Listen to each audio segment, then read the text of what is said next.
quorum and. We do have a quorum and a public notice was sent. Okay. Other than our guests that's in the room, we don't have any other scheduled for the public participation. Okay, so who's going to introduce our guests? One. I would be happy to. So good morning, commissioners. Today we have a special guest, Mr. David Allgood, he's the Director of Advocacy for the Center of Accessible Living. He's going to share with us some information about the disability community across the state and the work that they do. Welcome. And thank you. Okay. This position here, or like we don't anywhere else. If you get closer, we'll be good. Yeah, wherever you want to take it, so the mic can be. This good enough? Good here? Yeah. Yes. Fine. Good morning, everyone. Again, I'm David Allgood. I am the Director of Advocacy at the Center for Accessible Living. We are one of 5 centers for independent living or disability resource centers in Kentucky. And we provide a lot of services to the disability community. People with disabilities are what we believe is the 2nd largest minority in Louisville. The largest minority in Kentucky and the largest minority in America are people with disabilities. And as our population is aging, our numbers are only going to be increasing. So a lot of the services that we provide to the community, the disability community, will be greatly increased as, again, we grow older and live longer. We are the first and largest center for independent living in Kentucky. We started in '83, I believe.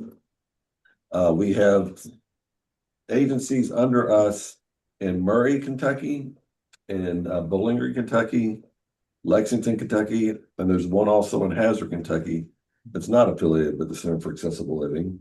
But again, every state and territory has at least one independent or Center for Independent Living.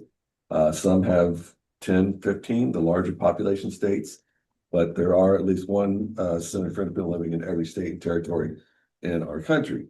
Again, we are here located in Louisville, down at Broadway and Jackson, and we provide a number of services. We have core services that we provide. Advocacy is one. So we help a lot of people if they think they've been discriminated against because of their disabilities, and housing, parking, whatever, at public access. We can try to assist them with some of those issues. I spent a lot of time in Frankfurt with our elected officials, trying to fight for good bills that help people with disabilities and fight the bad bills that hurt people with disabilities. Unfortunately, one of those was yesterday when the Senate did not accept some of the changes we had proposed to try to increase the number of waiver slots for people. We have 17,000 people waiting for waivers, and they only added 1,500 slots in the next 2 years. So do the math, and that's not going to make much of an indent whatsoever. So unfortunately, waiver services will still be a very long waiting list. But that's some of the advocacy issues that we do. We have peer counseling for people who want to come in and experience some issues, particularly being around, I've personally experienced being around other people that have lived similar situations to myself can be very helpful to those individuals to try to get through their daily lives as people with disabilities and some of the challenges, hurdles, and barriers that they face. We have independent living skills. So we try to help people say they've been living with their parents and their aging parents can no longer give care to them. They may need to move out, and they may have never balanced a checkbook, paid rent, learned how to read a bus schedule. So cooking, clean, all the issues, we try to assist them with that. If we do possible, we can do that. We have transition services where we try to help people that may want to transition out of a nursing home or institutional level of care back into the community, or from high school to maybe secondary education or employment. And we also have a lot of services. We also do a lot of information and referrals. We refer a lot to people to you all and to the Metro Human Relations Commission that also serve on that. So we do refer to a lot of local, state, and federal agencies with individuals that may be more pertinent to the information that they're seeking. We also have a ramp builders program in our facility that we administer through the city for the CDBG, Community Block Development Grants. And if you qualify economically and visit via your disability, you may qualify for a free ramp in Jefferson County, just the Jefferson County. It's about a 1.5 to 2 year waiting list, but because those are about $5,000 to $7,000. Prices have only gone up, and we have a finite amount of funding. So, but we do put in grab bars and handrails also. Sometimes those move much more quickly than the ramps. A big deterrent for people with disabilities going back to work is the fear of losing their benefits. And I was one of those individuals, but until I found out about some programs. And we have free services, benefits counselors, that if you want to go back to work, they'll tell you how much you can make, what you need to report, who you need to report it to, so that if you would like to earn more than what the sometimes paltry check that you get on a monthly basis, you can potentially do that. And they can meet with you in person or virtually to tell you what you can and cannot potentially make if you would like to find some type of employment. We've recently partnered with the Kentucky Assistive Technology Services, CATS, KATS. We take in a lot of donations of durable medical equipment. And so we have walkers, canes, crutches, wheelchairs, gloves, masks, shower chairs, benches, a lot of things, some pediatric toys and other things that we can loan out or give sometimes to people if they so choose to do that. Sometimes we have some portable ramps, but it's just it varies. Sometimes some hospital beds and other things. But if you know someone that might to potentially just get a short loan of some of that equipment, feel free to have them contact us and we can try to assist them with that. Those are probably some of the major services that we provide. But again, we try to do some community activities for people with disabilities to try to get more in tune with what's going on in the community and some of the issues, particularly advocacy and advocating with Metro Council and our state and federal officials on how we can be more effective and empowering. Again, we're the largest minority in Kentucky. If we can get together as a group and sometimes vote in our best interest, then we can make an impact in some of the people that make decisions about our lives. So, and again, all of our services are free. Doesn't cost anyone except for we do accessibility surveys to determine whether your facility is accessible and meets the ADA requirements for accessibility standards. We do charge for that, but all of our services are no cost to the individuals who might so choose to partake in some of those issues. So be happy to answer any questions. I hope I've been giving you some information today. Yes, ma'am. Do you all help people set up estates for if they have an adult child with intellectual disabilities? We do not. We don't have any of that, but I don't know if the Commission for Developmental Disabilities here in Louisville used to have an attorney on staff, Richard Bush. I don't know if he still does or not. That can help with those setting up a trust or special will, and then the stable account is available also to them. But we don't do that ourselves. But you know someone, or we can hopefully refer to them if they're still able to do that. But we could, I would imagine, find someone who could help them set that up. Okay, you have a card for you. I didn't bring one, sorry. Oh. But So our number is 5. I can share his contact information. Yes. Okay. Sorry, I apologize. That's fine. any other questions from Mr. Allgood? What do you see as besides the waiver issue, as the biggest upcoming challenge? And is there a way we as a commission can help with it?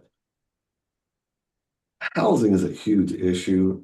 Everyone, I mean, affordable housing, but add the word accessible after affordable, and you're about 100 times more challenging to get a unit. I mean, right now in Louisville, if you want to find an accessible unit, someone has to die or move away to be able to find a spot. So there's no inventory available right now, unfortunately.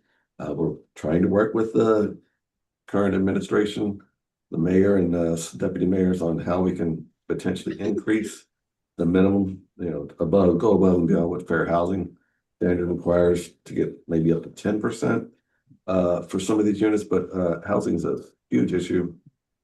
Mostly the units are relegated to West and South Louisville, so that's another challenge. Sometimes they're not on the bus line, and you might as well give up on the East End. There's just no bus line that you can go to, and of course, there's a lot of NIMBY out there, and other things like that. But housing is a huge problem for the disability community right now. And transportation, though, I would say those two of the biggest things. I mean, we're fortunate here in Louisville that we have a fairly decent, robust public transportation system. But rural Kentucky, if you don't have a family member that can help you out, then there's nothing. You go in the back of an ambulance to a doctor's appointment. It's about the only time you get out. So that's the unfortunate sad part. And our politicians love blacktop more than they do public transportation, The unfortunately. synagogue I work for in Lexington just bought a new building a year and a half ago and wanted to add a ramp for accessibility. It came a week away from us going to a lawsuit with the city to allow us to build a ramp. So I filed several DOJ complaints over the last 40 years of my life in the chair. And so we went to mediation and we always won those. But yeah, I know what you're talking about. is there a way that we could be of service either with our voice or in any other way? I don't know if there's a specific ask, but I mean, I'm just making our elected officials aware of, like I said, the housing and the transportation issues for people with disabilities and public access, a lot of issues. Sometimes also the infrastructure, particularly in Louisville, or in metropolitan areas, can be challenging because we have an old, aging, and unfortunately, sometimes not well kept up infrastructure, particularly sidewalks is what I'm talking a lot about, and some of the challenges that you have just around my neighborhood that can be a challenge. So I don't know if it's a specific ask, in all honesty.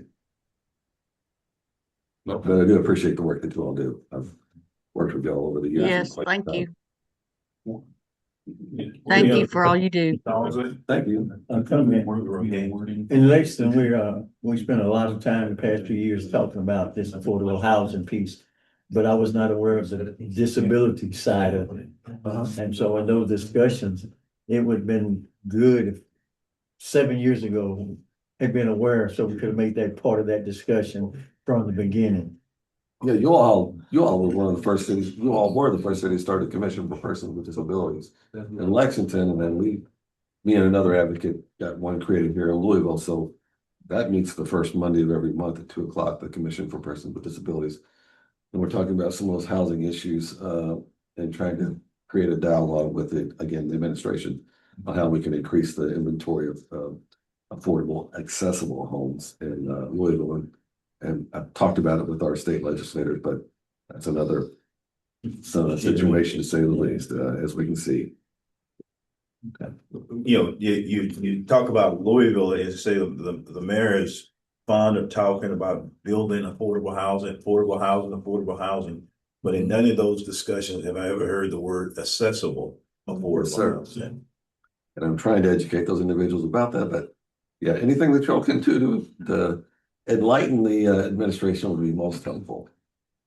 Well, we have more disability complaints than any other complaints that come to this organization. And I think some folks think that, it's all about race. It's not about race. Disability is in fact a class in which we get the greatest number of complaints. The only minority that doesn't discriminate. You become a member at any time. And for those of you who don't have a disability, sometimes in the disability community, we call you a tab. You're temporarily able-bodied because you're only an accident or diagnosis away from becoming someone that might need the services that we just talked about. Yeah. So. Very good. Do you have a schedule of when they meet in Louisville and Lexington, the two boards? The commission for persons with we in Louisville meet the first Monday of every month at 2 o'clock, virtually and in person. I'm not sure of Lexington's meeting time. I think it's in my contact info. Could you get me that information? Sure. Okay. Or if you give it to you, again, we'll go through Juan and get my. Juan has nothing to do. He has so much free time. So or he's a slacker. I'll make it easy. Excellent. Any questions for our online commissioners? Okay. Right. Hearing none. Well, thank you. You're more than welcome. Being here. And Thanks for having me. Your presence today is pretty timely because the Kentucky House of Representatives does some crazy things as it relates to this organization, and we're gonna try to intercede with the Senate and educate them. And one of the things we're gonna educate them on is where the majority of our complaints come from, so. Yes, I know a lot of them. I've been talking to them for the last 3 weeks, but it didn't do me a lot of good. But if I can help you all anyway, let me know. I do spend a lot of time in Frankfurt with those individuals. Okay, well, thanks a lot. You're welcome. Thank you all. Thank you. Thank you. Here. You going for that? Yes, Okay, thanks, Bill. the next item up is the consideration of the minutes of the February 19th commission meeting. Are there any corrections or additions? I have some questions regarding the minutes, so. Any correction or addition from any of the commissioners? I guess in the minutes, our guest last time, we list him as a complainant in the minutes. Since a meeting was public last week and he announced who he was, last month it was, why do we refer to him as a complainant? The only thing I can think is that because he had a complaint with the commission that was closed in January. And he was complaining about, he was wanting to complain about that complaint specifically. He is no longer a complainant. Right, once he make the appearance at the meeting, it become public. So we did there's that.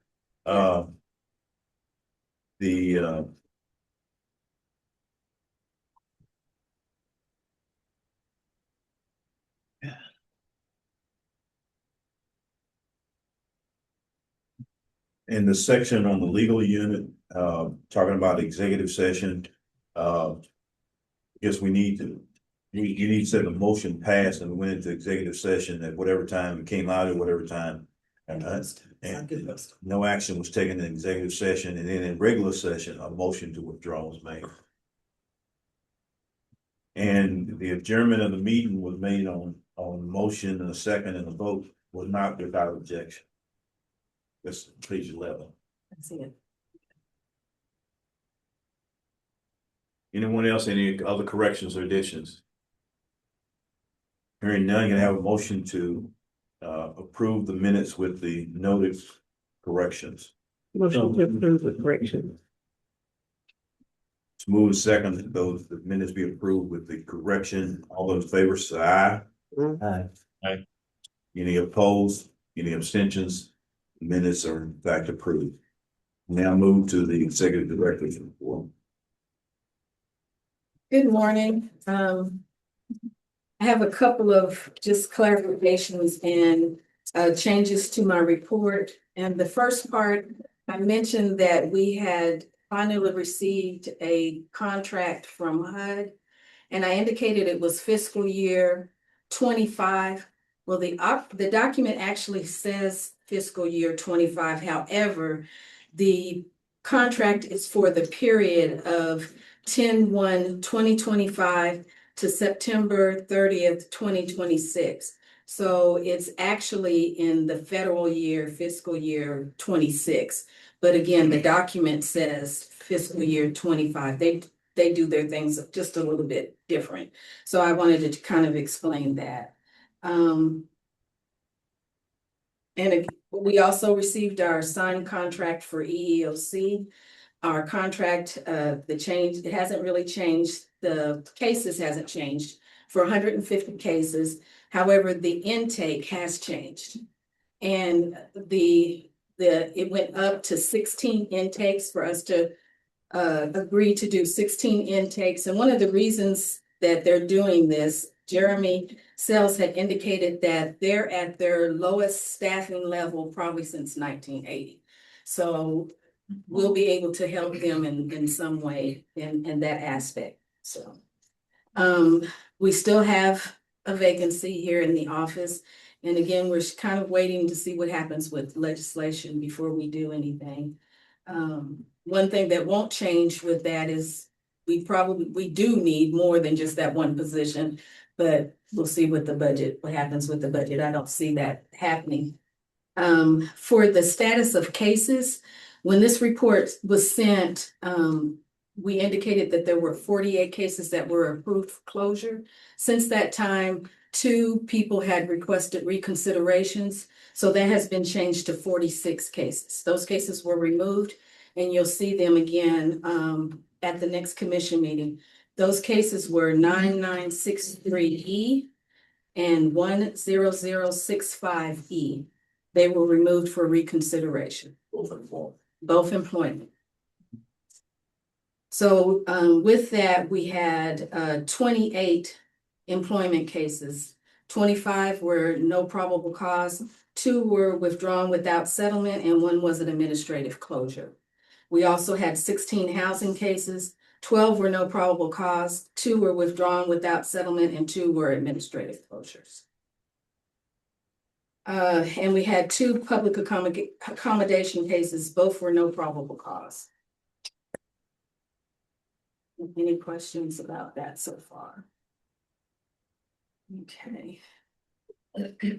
We have been trying for a month now or 2 months to meet with the Lexington Human Rights Commission and the Louisville Commission. We've decided to do a quarterly meetup so we can get together, and every time we decide to meet, the weather tells us we're not gonna meet. So we are scheduled again for March 30th, and we'll be in Lexington. Our intake staff, enforcement staff, myself, and some of the managers will be at this meeting in Lexington, just to kind of get an idea. They're also working very hard with us on the House Bill 468, getting the word out, distributing information about it. And so, because it affects them just as much as it affects us. So I noticed the Lexington Human Rights Commission on this issue has been a lot more proactive than the Louisville ones. they sent out a information sheet, and I can provide you all a copy of that. That is a very good information sheet. I'll have that printed out before you guys leave. Give you that. They've been very The media have picked it up, like the media in Lexington's picked up the Lexington Human Rights Commission. We've got a lot of, if you see in the clippings too, we've got a lot of awareness about this. I think the gentleman was from Maryland, Mr. Horton. And so he's also stood up and wrote an article about House Bill 468 as well, and the attack on Kentucky Commission on Human Rights. So we're getting a lot of attention. It might not be the attention of the people that we need to grab their attention, but we are making sure that everybody is aware. Everything started with the Hall of Fame. Again, we're hoping that our local commissions will assist us in getting nominees or nominations from all of the areas where we have local commissions and any other information. It's on our website now. So we have started. I'll let Juan talk a little bit more about that, but it looks like we may be in Frankfurt. Juan, is that correct? It is correct. In November for the Hall of Fame. And it looks at date associated with our regular commission meeting in that month. Yes. It's on November the 19th. Yes. So we'll need to move our commission meeting to Frankfurt on that day, so we're there for that induction. Yeah, we need to change it on the calendar. We need to vote on that, or we should do that? We can do it. Okay. But Should for the well, I can share that information when we talk about this and give us about the meetings right now. I'll let you finish. When we go to your we report. can do it then, like. Does anybody have any questions about my report? Any questions for Cynthia? Thank you for that. Move to budget and personnel, Brandon. Good morning to you online. You have my report before you. It will just add, as of yesterday, the budget bill, they released a Senate committee sub version that passed out of commission. It's basically the same thing as the House version. They tweaked the federal funds just a little bit, but nothing significant. So it looks like, I mean, I can show you the numbers if you like, but it looks like it's very comparable to the House version that we looked at in the report last week or last month. got any questions, I'd love to answer them at this time. Questions for Brandon on the budget? Okay, thank you. Move to enforcement, Cedric. Good morning, everybody. I went ahead and tallied up so far this year, the protected class that's the most, just since January of this year up to whenever I turn my report in. And disability is still the highest one. 42 of the cases closed in enforcement involved disability. That means that disability either was solely the protected class or was part of other protected classes in that complaint. And I always want to be clear that when I say closed in enforcement, that means we closed it as an NPC, conciliation, or withdrawal with settlement, or withdrawal without settlement, or in employment, sometimes a right to sue. So that it was a closed in enforcement, and that's what I mean by closing enforcement, meaning it wasn't in legal, or I didn't close in another way outside of legal or outside of That's enforcement. 42 out of what? How many were closed this year? That part I don't have. Okay. I get that easily though, but I don't have that. How many were closed so far this year? I just want to make certain that my pros that I'm proposed to send to the Senate remains true. I can get that. I can get that for you, but yeah, I can get that for you. The number of cases that, and this will be just in enforcement only. Doesn't include legal and what they closed. But I can get that to you as well. We're doing our best to get case ages down. As far as housing, we are at 15 open housing cases that were filed before July 1st, 2025. I told you my goal is to have that 0 by the time we get to the end of June of 2026. As far as the numbers that I had below that, I did not update that. And the reason why I did not update the percentages of how many we have that closed under 100, some of the numbers were a little funky. I need to look at that again to make sure my numbers are connected to the other base that we have. So that's why I did not update that by the time this was sent out.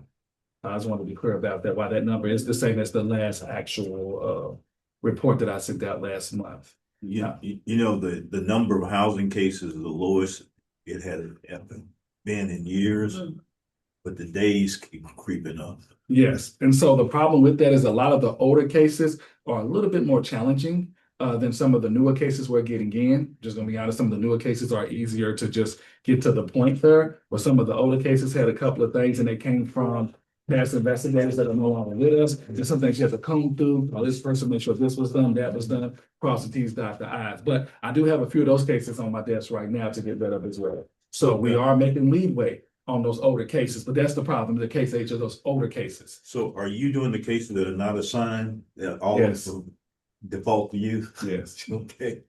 So that's, yeah, yes, I am. That's true. I am. So and I'm doing my best to help out. And these were cases that came to me during the period of time when we didn't have a lot, but some staff left and we was filling and training some of the new staff. So I am looking at some of those. I got a couple of those on the deck too to close out myself as well. But yes, that is true. That is true. But outside of that, really not much else to say. Like I said, we're working hard to get case age down as much as possible. And I'm talking with the staff, especially those who have higher case ages than others, and working with them to get this case age down. I think we're starting to see a little progress. I think in employment, we saw a little progress, but there wasn't a lot of progress. Let's say a little progress, keep it at that. But we're working on it though. It will be better next month. And also, I want to be clear that the cases you see right now that were closed, majority of those, some of them are very old, which will bring this down. We can't close them out yet due to the reconsideration period. So you're not seeing that reflected on mine because we can't take them off yet until the 14 days are up. But outside of that, yeah. On the EEOC work share agreement, you said our production goal is 150 cases and intake goal of 4 charges. Cynthia has 16. Yes, that was not up. Didn't update that. I'm sorry. So That was one. 16. It's 16. Okay. Sorry, yeah, it is 16. Okay. See, I do read this stuff. We met before, so but it is 16. I need to use that. Any questions for Brandon? Cedric.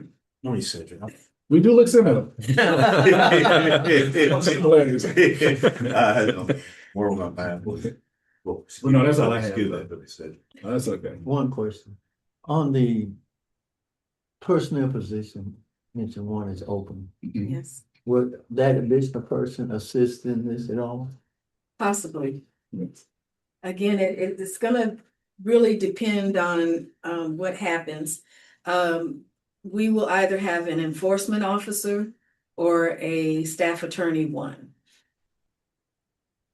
Yeah, and I will say, We're gonna- technically, we Yeah, have hands two. up. I mean, if you look, I'm sorry, go ahead. what did you say? Don't need David? Technically, we have two because I haven't closed out the staff attorney yet because we are waiting. There's just one slot though, right? Well, we only have money for one, Yeah, so one slot. we only have, but there's sort of two slots. Yeah. Technically. Any additional questions for Cedric? And I'll send that number of cases to Cynthia, or to you, whoever you want me, the number of cases we closed total, I'll send that. So, yeah. Just send it all. Okay. Okay, let's move to education outreach one.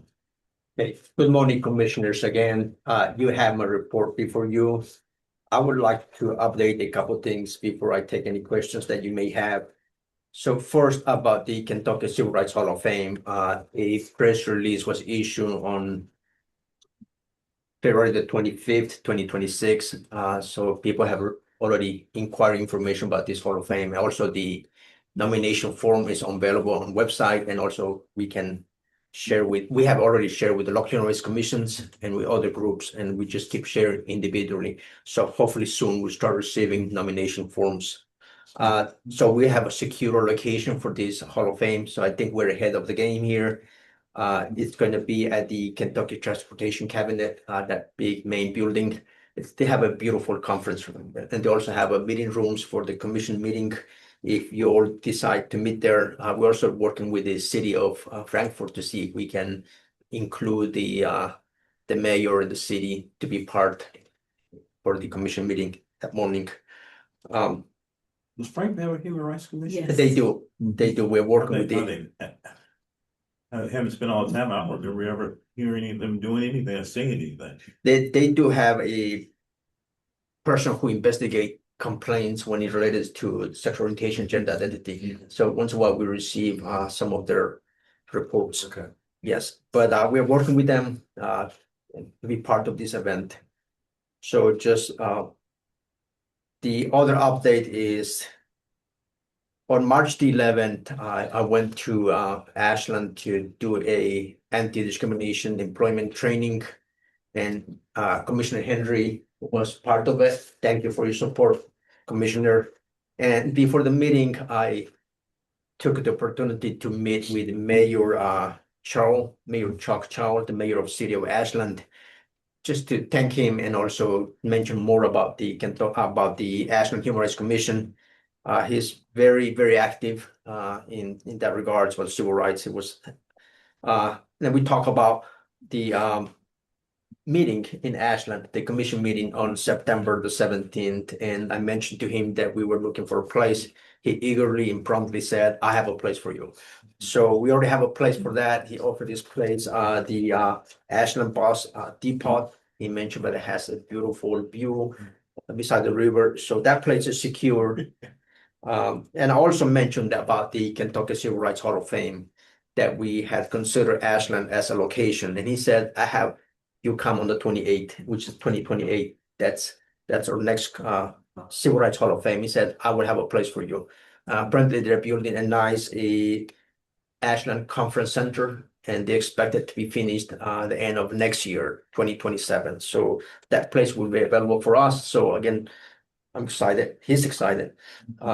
So it was very nice to meet him. And the other update I have is in the past, I have mentioned about this poster of great newcomer Kentuckians.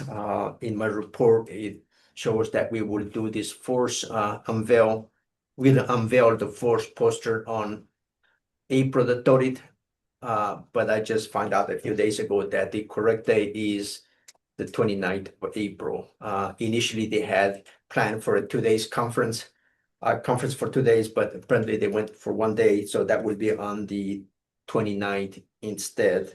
That's going to be at the Fraser, Kentucky History Museum here in Louisville. So that's confirmed. You're gonna send out a time for when that, Yeah, when they're gonna. I was do that. Yes, I will send you the time. I have not received the time yet, but I'll send you the time as soon as I get it from the or the board of the this is the Hispanic Louisville Hispanic Chamber of Commerce group that has agreed to help us and work with us to unveil this poster. Also, we're working to unveil our next gallery of great Black Kentuckians posters. We have already prepared a poster for late Miss Alberta Odell Jones. She was the first, I guess she was the first female African American person to pass the Kentucky bar examination, become the first lawyer in Kentucky. So we are working with the. And was Ali's lawyer. And that's where, right, yes, yes, she has a very, very inspiring contribution history. So we're working with the Park Alliance of Louisville to unveil her poster. Apparently, there a park in Louisville named after her. Done about a year ago. Yeah, so they did the first phase of it. Now they're doing the second phase of it in May the 30th. So we are tagging along with this group, and so we are talking with them, see if we can unveil that poster. And it's likely that we will, but I will give you more information as we receive them. The correction that I would like to make is on in my report. So on March the 30th, I think Ms. Cynthia Fox already mentioned that we are meeting with the Louisville Metro Human Rights Commission and the Lexington Human Rights Commission. I wrote there as a match. It's supposed to be March. That's a correction in there. But March. yes, I don't trust artificial intelligence. I think I'm just trying to. And then in the next paragraph, it's housing, not hosing. Okay, I'm sorry. Sorry about that. Make sure next time I double check or ask someone else to do better. But Spell check wouldn't help with that one. well, so happy to take any questions that you may have. Any questions for Juan? Okay. Juan, thank you. Thanks for reporting. Yeah, we're going. Move to code, legal review. Legal unit. Good morning. Mhm. Everyone's got my report. Business as usual in the case processing front. Went to Frankfurt on the regs, and those passed the subcommittee, so those will go into effect after a short review period. But we knew that. They didn't make any. We didn't make any of the requested changes that the staff had reviewed, so it went through the way we originally proposed it, right? That's right. I'm trying to think. There was only one suggested change, and I'm not sure if they suggested it or just asked if I wanted to do it. And it was removing the such as language from in reference to the posters. So it was like the way it's written, I think now, and I'm not sure when it happened, is requires posters such as our posters. So we kind of thought that given the flexibility, all right, I think that's what we discussed. So that language is in there. So that is the language that's passed. Sorry, it's a long way to tell you yes, I think. The legislative update, outside of House Bill 468, none of the bills we discussed last month have moved much. House Bill 468, of course, has been passed by the House about a week ago. It's pending before the Committee on Committees in the Senate. So I expect it to be assigned to the Judiciary Committee of the Senate at some point soon. And we'll try to get in there and talk to them about it. Other than that, unless there's any questions, I have nothing more. Questions for Cole? Okay, hearing none. No committee reports. Any new business? Yes. Yes, I need our Commissioner Carr sent a message. I'm going to get that. Oh, okay, sorry. Yeah. Well, I have update about Paducah also. Okay. Because we need to talk about the schedule for all of them going forward. I should have said, to go back to Colt on the House Bill 468. As you know, the last meeting we discussed sending a response, sending something that was in fact done. I'm not sure, based on there being no votes in committee opposed to the bill. our letter sort of fell on deaf ears, or otherwise they couldn't read. So currently what is being planned is, I guess, really sort of a two-pronged approach. I have drafted a letter that I'm gonna send to members of the Kentucky Senate, and we're gonna release that to the press so they get picks up. Colt is also doing. I'm doing something. I'm sending some emails. I'm still working with some folks up there. If and when it has a hearing in committee, I'll be there for that. Yeah. And so we'll get that out. You know, what I had. Yeah, what I have drafted, really two things. It starts with a recapitulation of history of how the Kentucky Civil Rights Act came about. That was being one of the first in the South. But then I go into the really question is, what are you trying to solve for? And raise that question. In the committee hearing, two things came out. One, the sponsor said what we're trying to do is ensure that the right to a jury trial is preserved. Which sounds good, great sound bite. But the reality of it is what they're doing is attacking the whole administrative process. So as many of you know, there are a lot of administrative agencies in state government, in federal government, and in terms of the process of working. So if you're saying that for our purposes, we're taking away a right to a jury trial, then that means you have to attack every administrative agency that has any authority to do almost anything. So that's number one. The second thing is,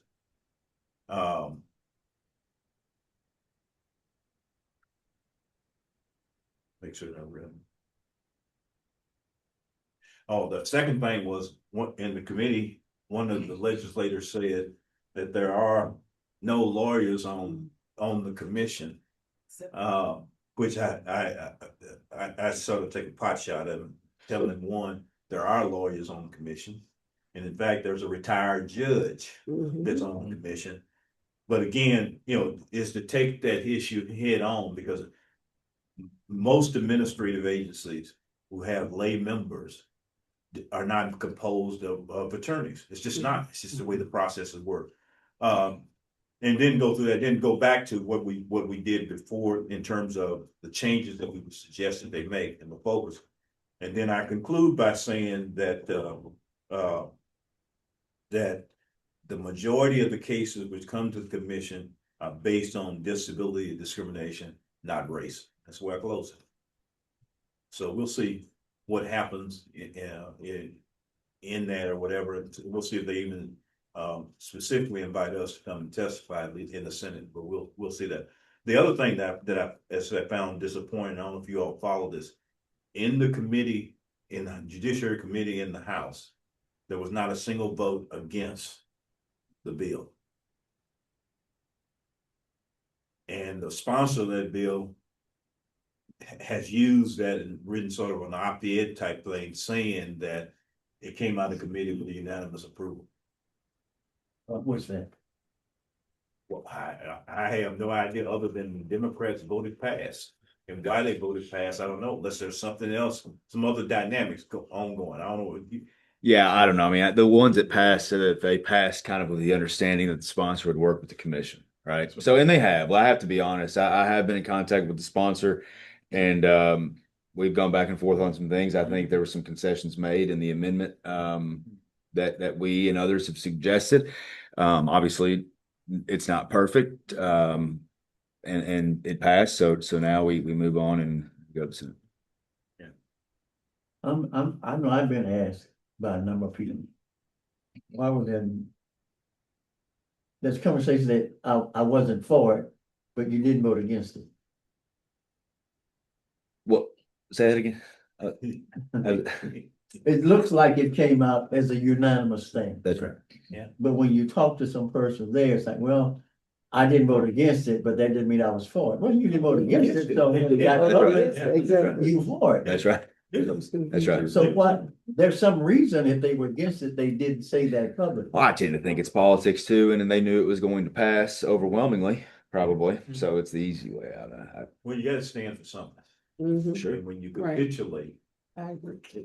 Currently, you don't. Well, some of the people that pass, I have, our friends, and I have some real questions as to why they did that. And the only thing I can understand, there's some other dynamic ongoing that's not being made public. Mhm. And what are they, or what, and so is there something coming down the pipe that they're expecting to get the benefit, get because of the benefit of what they did there? But it's politics, so just have to deal with it. I'll add a couple things too. So on the House floor, the sponsor also really just described the bill with three main points. One being to reconcile the federal law with the disability provisions, which is obviously a good thing. The soundbite of preserving the right to a jury trial, which obviously sounds good, but it doesn't really fully explain what that means. And the third, regarding the probable cause timeline, he says, well, we extended it from 30 to 180, right? But that's also not really, that's kind of hiding the ball a little bit. So I think that's one of the things that I'm most worried about is the probable cause timeline. I've advocated for a good cause exception, and I'll do that until it happens or it passes away. It's in my draft letter. Okay. Yeah, that would have a detrimental effect to have that rule without a good cause exception, especially as it applies to cases filed before the law passes. If in fact it does, there should be some sort of grandfathering provision for those because there's good reason for those to be over 180, but there are many over 180, and it would require their dismissal. And or to start when after the respondent's That's right. response, the respondent's answer, that would be of help as well if it's gonna be written in those. Am I out of bounds to ask if for persons who cannot afford representation? Well, that's certainly something that we're saying. That's the issue, and it's included in there. Yeah. Because that would require that they go to court, right? If a number of reasons could put them in court instead of here. And of course, there are barriers to that financially and otherwise that would disadvantage a lot of folks.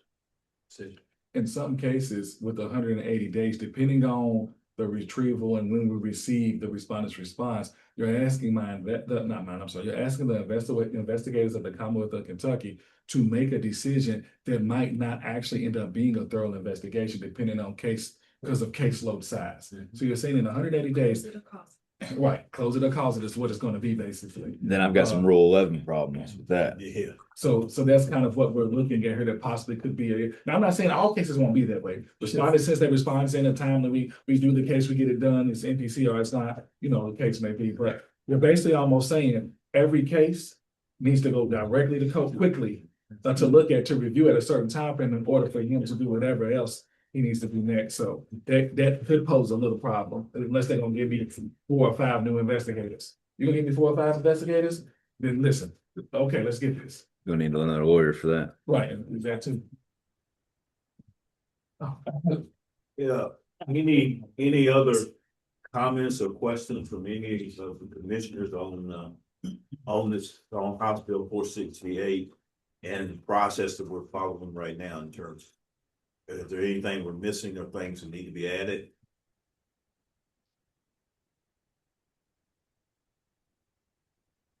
I don't know if there's anything that needs to be added. I've tried my best to keep up with all the information that's coming out from the different, media outlets and speaking with some of our representatives that understand why they voted the way they voted. I don't really have anything to add, just trying to educate myself and advocate the best way that I can. I do think we can fight them publicly or work with them privately. In general, they don't like us to do both. But I don't know if they are working with us. But that is a choice I think we're gonna have to make at some point. I have a question. We have, in my recollection, done amicus briefs before. in cases that weren't brought to us, we felt warranted our. Yep. Our mandate allows for that. That's right. In a world where our administrative abilities get gutted and these cases go to circuit court, Mhm. could we entirely redo our structure that someone who can't afford a lawyer could come to us, say, this is a case I would like to bring to circuit court, could you assist? And we could decide whether or not, this is not something I'm happy for, I'm just looking at what the bill is and. Presumably we do that now. Yes. I mean, presumably we do that now, right? They would bring it to us like by filing, and then we wouldn't like, and we'd have to investigate it and find cause ultimately before we do anything. So I think we couldn't just file. I'm trying to think practically how that would work. Yeah, I mean, we'd still have to make at least some sort of cause determination. So I don't think that's what happens now. Sure, but I'm saying. That's what would happen under the new bill as well. It would still happen in the new. Yeah, that's right. So what it would do is that everything would be the same. You'd file the complaint, it'd be investigated, and then this only applies to employment in PA. Housing is left alone, but housing kind of has its own provision to go to court anyway, so that's why it's left alone. So when you file the employment or PA complaint, it's investigated, causes found. Instead of getting a hearing officer from the AG's office, we would, under the bill, if passed, have to file a circuit court action that way. So it's kind of the same thing. Okay.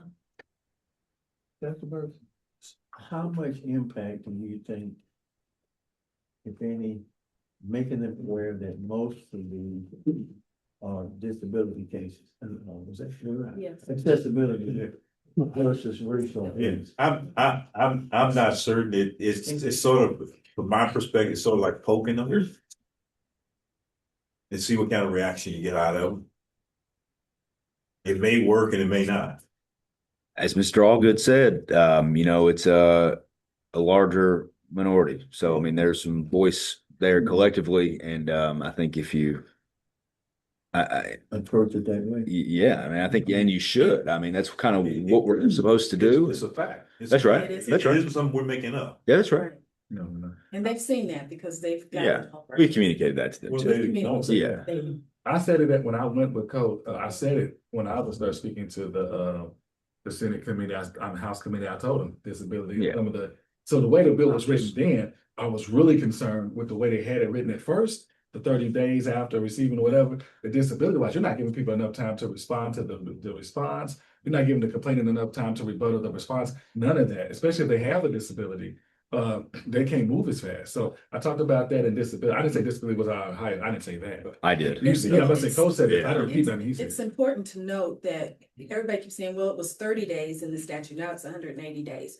But those 180 days are not actual 180 days that we're gonna have to investigate. Because if we have to cause it and file within that 180 days. There's a number of reasons why Yeah. that's not. We don't get responses in time, people ask for extensions, That's even another if we thing, yeah. give another extensions, that 180 days is not actually 180 days that we have to investigate. We went through go ahead.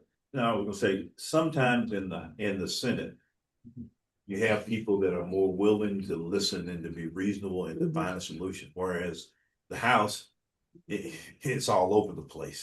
Yeah. And so, that's one of the reasons I said, I directed a letter to members of the Senate to see what can stick and take hold and what modifications they can make, if in fact they're gonna accept or adopt what the House has sent over.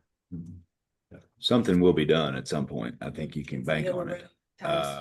So we understand that, I think, and we understand the need to keep the case age down, and we're doing what we can, I think, preparing, if not this year, then next year, something's gonna get passed. Yeah. But yeah, well, one final thought, couple things. I was copied on an email, and I think I may have communicated this to you already, this story where, we get a request, hey, can I get some time to file my response? Large company, we say yes, of course, and then we follow up. Hey, sorry, had some things going on. And then the moral of the story is That was about 250 days due to no fault of our own, no fault of the complainant's own, and just responding, not cooperating. And we told them that all it takes then, as the bill is drafted, is to just slow roll us, and then it goes away. And it's that easy. So there needs to be some sort of thought to that idea. And also with regard to the 180, it is inclusive of the respondent's response time. So we sat with the phone and started with 180, subtract 20 days for a response, subtract, 30 days for an extension, subtract this and that. Let's say we don't get one. How long does it take for me to draft something to file in court, to issue the subpoena, pursue it in court, and then what's that leave us? I mean, it's and that's like best case scenario in the case of a mildly uncooperative respondent. So there needs to be something in the bill, something in the law, if it passes, that gives a good cause exception that doesn't allow for just slow roll in the process to get it out of here. Okay. Any other questions, comments, anything? Okay, so we'll go to the schedule for our next meeting. For next month, we're scheduled to be in Bowling Green. And we've gotten a request from Commissioner Para, who wants to change the start time for the commission meeting in Bowling Green. So we're confirmed to go to Bowling Green. I saw something that said 9 a.m. Eastern Standard Time, which would be 8 o'clock in the morning at Bowling Green. But she's also suggested start later, which I think she said 11 or at 2. I think one of those. 12 or 3. 12 or 3. Central Standard Time. Which would be 1 Wonderful. p.m. Eastern Time, 4 p.m. Eastern Time. As a start time? Start time at noon in Bowling Green. Is that what she's proposing, either start at noon or start at 3? Because she's saying that she wants to get as many community members and leaders out as possible. And because of the early start time, they wouldn't be able to come because of work, but she said start at noon or 3. Brandon? We're limited on space in the room that we have, just to let you all know. Uh-huh. So we've got about, I think 30 max, maybe 20. Well, but just. She may have a new location. In Bowling Green, so she Wait, may. this is the Bowling Green. Yeah, it's a Bowling Green, not here. Yeah, I got the transportation district building in Bowling Green to use the office there. Oh. Yeah, for free, so. If she has a different place. Yeah, she has a different We place. can but- get a place and Yeah. if need be, we can lean on folks at West. That's what she's proposing. 12 or 3. My personal preference start at noon time, not at 3 o'clock. Yeah, I don't I know what was the saying- other commissioners, 12 here. so we're all right with 12. Do we need to bring in lunch? Which would be 1 o'clock. Do we need to Actually, bring in- Eastern Time, yeah. Yeah, we should for the commissioners. Or if she wants to have a luncheon meeting, be open meeting. So we're good on the April meeting. We were talking about the November meeting, November 19th meeting is moving that to Frankfurt as a part of the Hall of Fame session. And I guess you agree to move that meeting. I think we need to talk about the structure for that day in terms of where, so I'm assuming that the Hall of Fame induction will be early afternoon. That's correct. And the question is, at what time should we commission meet? And is there any other activity we're gonna engage in while we're in Frankfurt?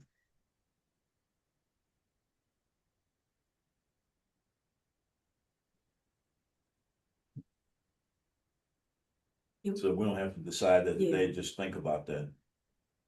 What we've done a lot of times in the past is we would have the commission meeting in the morning and then we would go into the Hall of Fame event. Or we could have it the day before, either one. I think you got to do it all on the same On the day, same same day. Yeah, So we could do that. What time is the Hall of Fame event? we'll schedule it around Okay. our schedule. It hasn't been determined yet. So you want to do the whole from like lunchtime, is what you're saying? No, the whole, we'll probably have the commission meeting in the morning as we normally do. And then we would go to lunch, Mhm. lunch on their own, and then we would gather again, maybe like at 2 o'clock or 3 o'clock for the Hall of Fame meeting. 2 o'clock. I think the building closes at 5. It remains open for anyone who's inside, but closes at 5. So I think it would make more sense at 2 p.m. Then we have the 2 hours program list. Unless somebody wanted to host us on campus like K-State and have lunch. We can.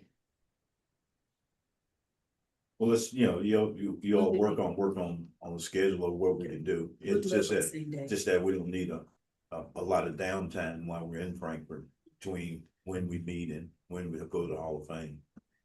Okay.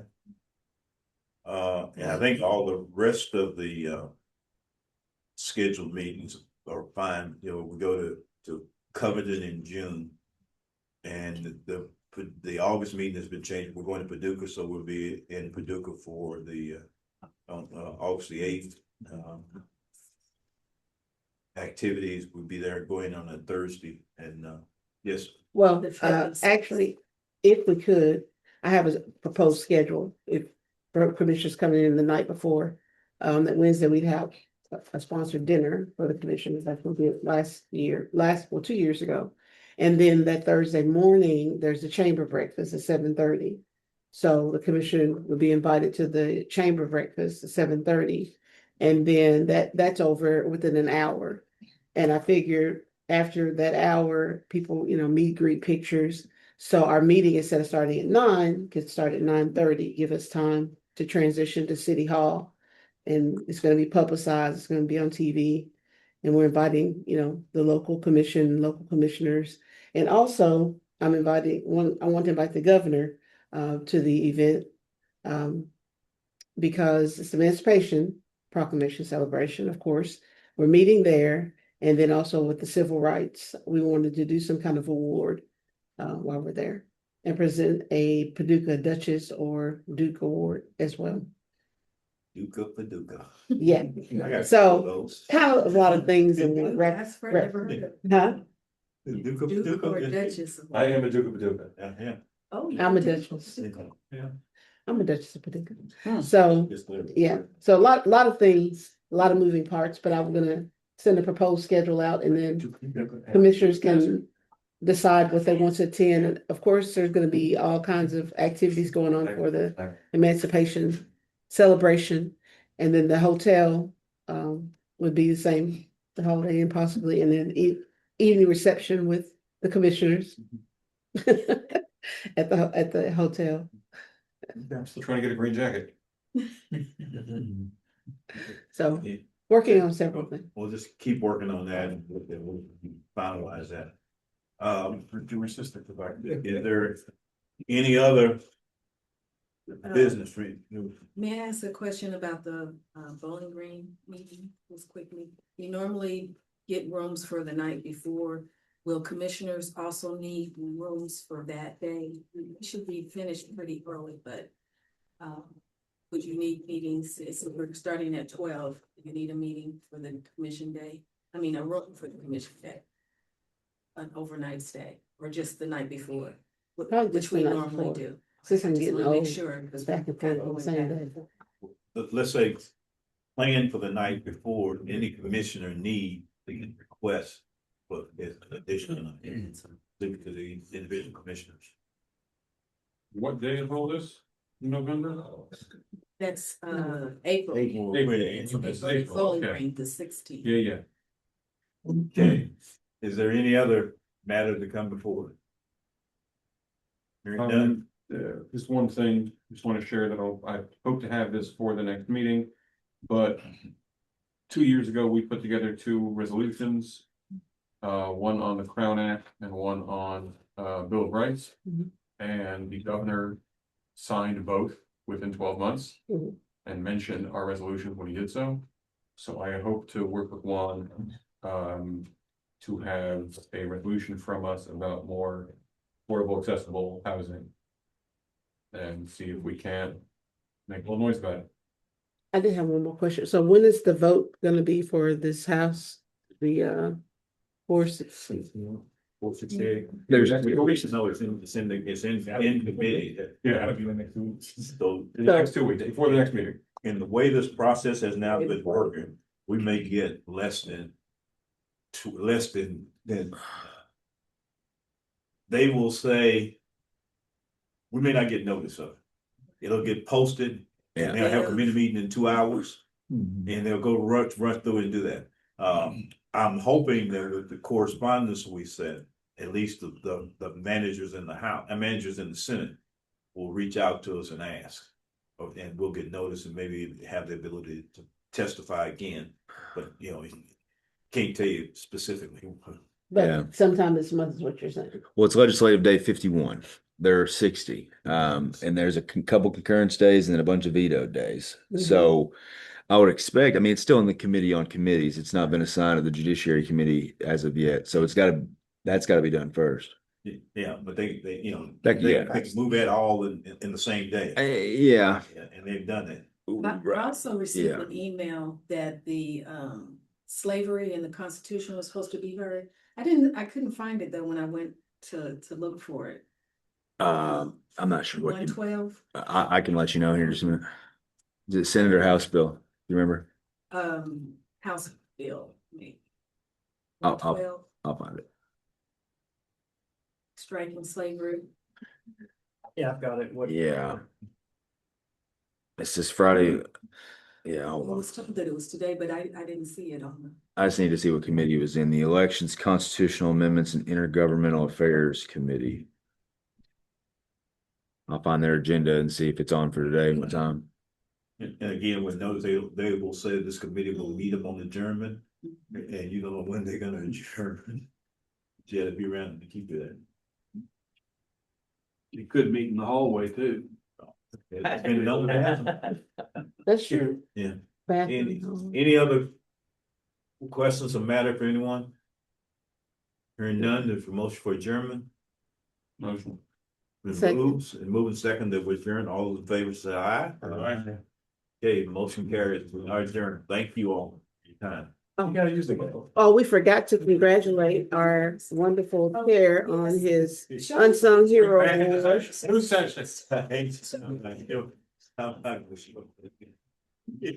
His well-deserved award. Nobody in Hopkinsville sent that to me, so. And for some reason, I didn't get, your email was yesterday morning, and I didn't know. What's on that burner? I'm trying to figure out why I didn't get Well, I sent it to you. Is that the one off the 26th? You saw it? The Roberta, what's the name? Oh, Albert. Albert. Yeah, that's the one off the 26th Oh. Broadway, kind of behind the gas station on 26, kind of I don't know. in the west end. How you doing? There you go. All right. Got a Too bad the stage and stuff KBC like that. Leo meeting Is that a in stage April show? after the vote. You can go. Because it would be great if we could do before the vote, so we can advocate with because all of I them are think that's gonna the be one off, there. yeah.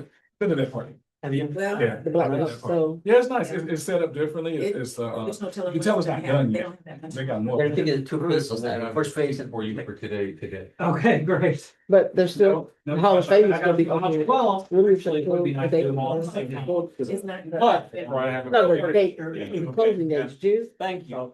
for nomination. Okay. I just posted it on myself.